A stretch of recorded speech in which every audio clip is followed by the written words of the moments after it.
Good morning, students.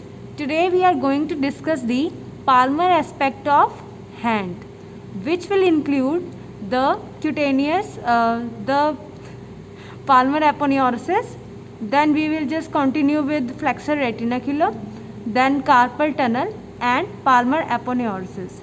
Now, first of all, we should know the skin of the palm is thicker.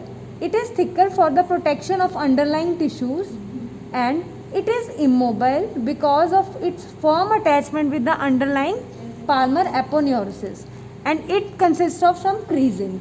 All of these characters increases the efficiency of the grip, right? So then superficial fascia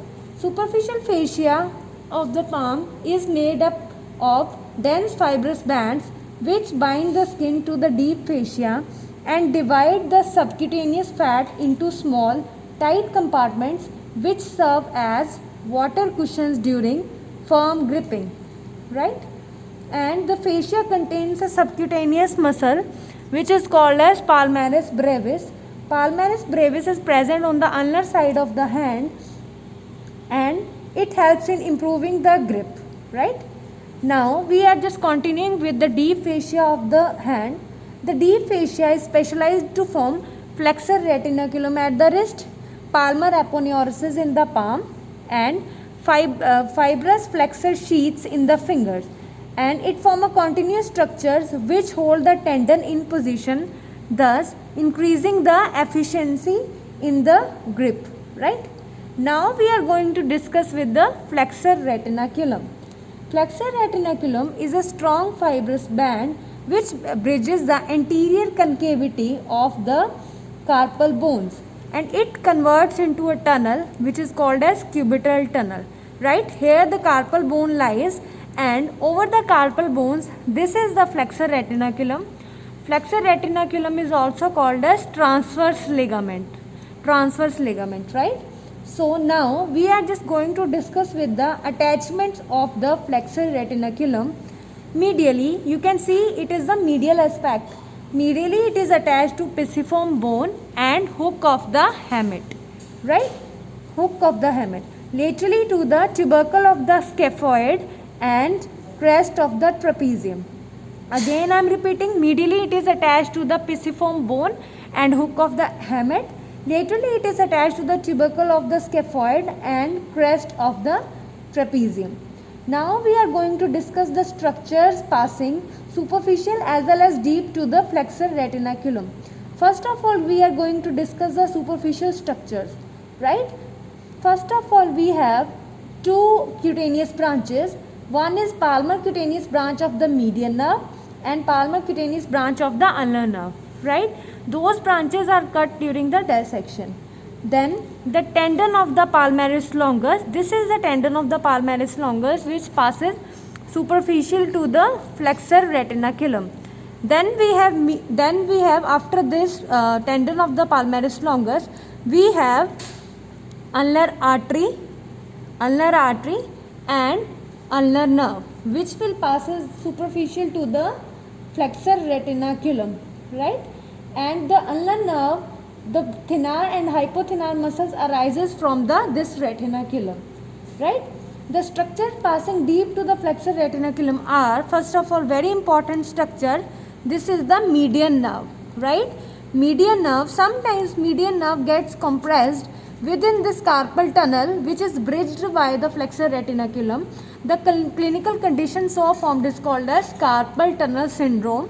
Syndrome is the collection of the symptoms mainly, right? Then this median nerve. After this, four tendons of flexor digitorum superficialis which are cut. ठीक है, flexor digitorum superficialis. Then four tendons of flexor digitorum profundalis. We are continuing with the structures passing deep to the flexor retinaculum. These are the four tendons of flexor digitorum superficialis.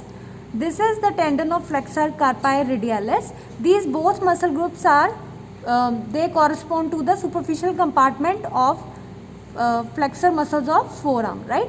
Then we have tendons of flexor digitorum profundus. These are the tendons of flexor digitorum profundus. Then we have flexor carpi this is flexor pollicis longus muscle. This is the tendon of flexor pollicis longus muscle.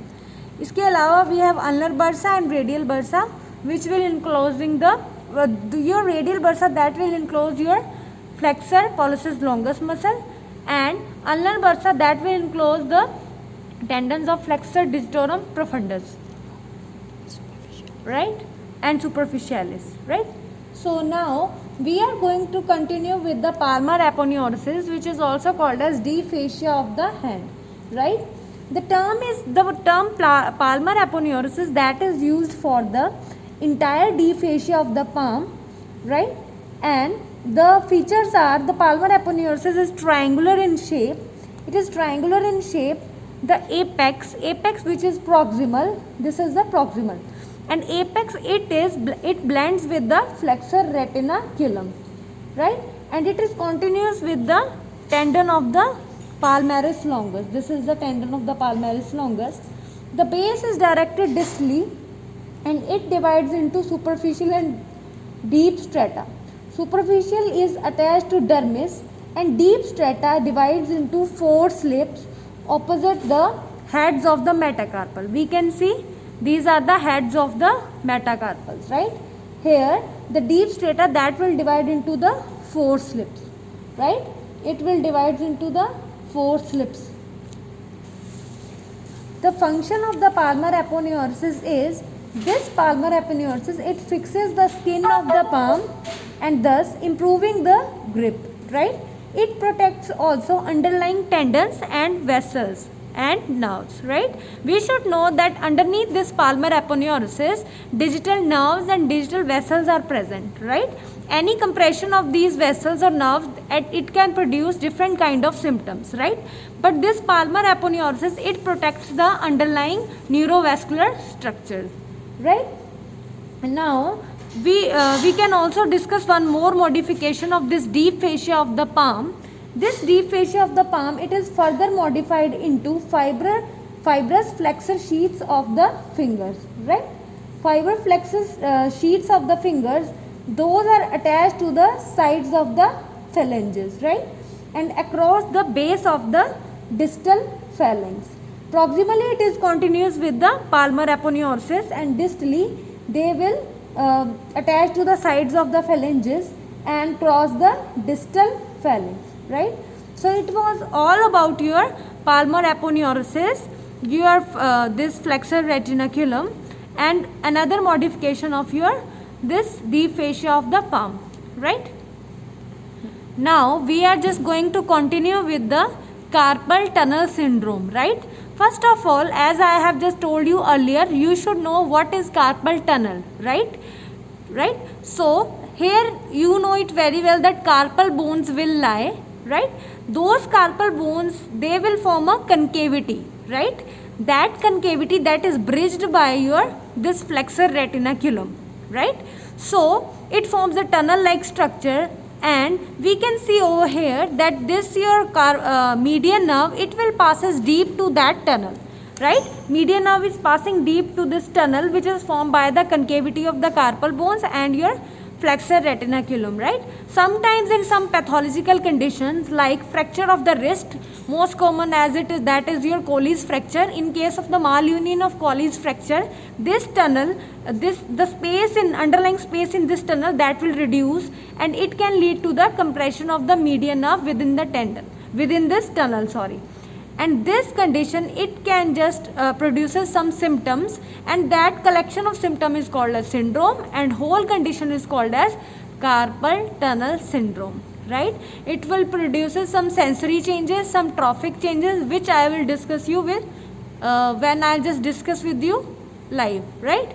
So thank you so much.